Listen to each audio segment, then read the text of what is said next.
Hello viewers, welcome to Riya's Kitchen. இன்னைக்கு வீடியோல நம்ம பார்க்க போற ரெசிபி சூப்பரான டேஸ்டியான ரொம்பவும் ஈஸியான ஒரு ரெசிபி தாங்க. அதுதான் சன்னா மசாலா ரெஸ்டாரன்ட் ஸ்டைல்ல எப்படி செய்யறதுன்னு சொல்லிட்டு பார்க்க போறோம். இது எல்லாத்துக்குமான சைடு டிஷ், சாப்பிட சூப்பரா டேஸ்டா இருக்குங்க. இது செய்ய முதல்ல ஒரு மிக்ஸர் ஜார்ல 1 டேபிள்ஸ்பூன் பொட்டுக்கடலை, 1/4 மூடி தேங்காய், அது கூட 1 டேபிள்ஸ்பூன் அளவுக்கு சோம்பு, முந்திரி சேர்த்து நல்லா அரைச்சி எடுத்துக்கலாம். இப்போ ஸ்டவ் ஆன் பண்ணி ஒரு ப்ரெஷர் குக்கர் வச்சுக்கலாம். அதில் எண்ணெய் சேர்த்து 1/2 டேபிள்ஸ்பூன் அளவுக்கு சோம்பு சேர்த்துக்கலாம். ஒரு மீடியம் சைஸ் வெங்காயத்தை பொடியாக நறுக்கி சேர்த்துக்கலாம். சேர்த்து நல்லா கலந்து விட்டுக்கோங்க.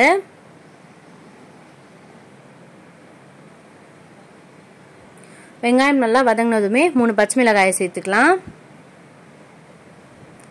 அது கூட 1 டேபிள்ஸ்பூன் இஞ்சி பூண்டு விழுது சேர்த்து நல்லா கலந்து விட்டுக்கோங்க. பச்சை வாசனை போகிற அளவுக்கு நல்லா கலந்து விட்டுக்கலாம்.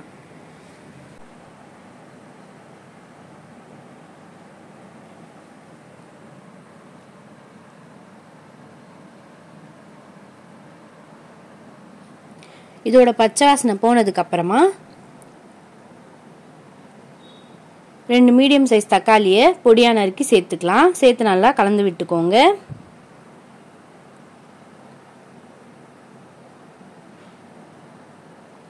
இப்போ தக்காளி வதங்கிறதுக்காக 1 டேபிள்ஸ்பூன் சால்ட் சேர்த்துக்கலாம். சால்ட் சேர்த்து நல்லா கலந்து விட்டுக்கோங்க.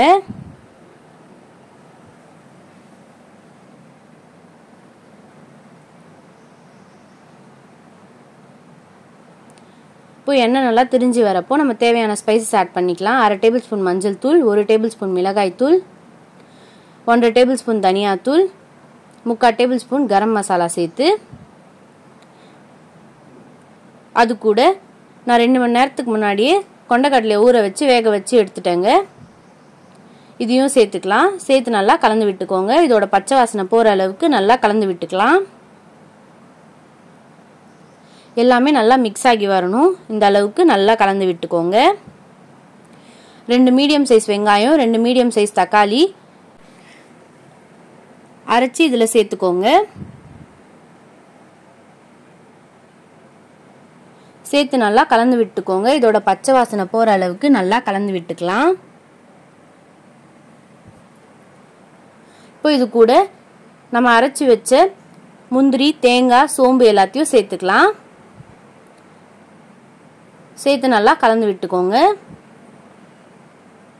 இப்போ இது நல்லா கொதிச்சு வரப்போ மிக்ஸர் ஜாரில் கொஞ்சமாக தண்ணி சேர்த்து ப்ரெஷர் குக்கரில் சேர்த்துக்கோங்க. சேர்த்து நல்லா கலந்து விட்டுக்கோங்க.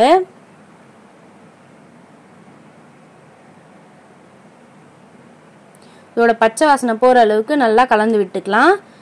இது கூட 1 டேபிள்ஸ்பூன் இன்ஸ்டன்ட் சிக்கன் மசாலாவை சேர்த்துக்கலாம். சேர்த்து நல்லா கலந்து விட்டுக்கோங்க.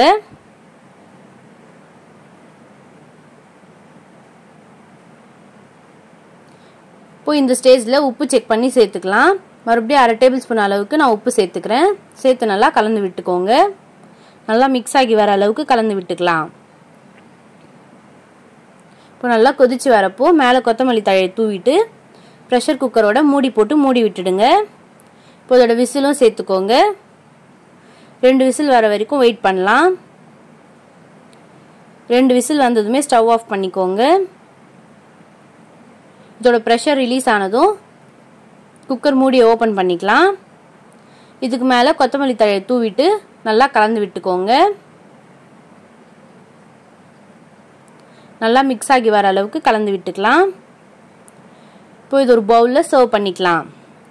அவ்வளோதாங்க, நம்மளோட ரெசிபி எல்லாத்துக்குமான சைட் டிஷ் சன்னா மசாலா அட்டகாசமாக ரெடி ஆயிடுச்சு. இது சாப்பிட அவ்வளோ சூப்பராக டேஸ்ட்டாக இருக்குங்க. இந்த ரெசிபியை நீங்களும் ட்ரை பண்ணி எப்படி இருக்குன்னு கமெண்ட் பண்ணுங்கள். எங்கள் சேனலை லைக் பண்ணுங்கள், ஷேர் பண்ணுங்கள், சப்ஸ்கிரைப் பண்ணுங்கள். பக்கத்தில் இருக்கிற பெல் பட்டனை கிளிக் பண்ணுங்கள்.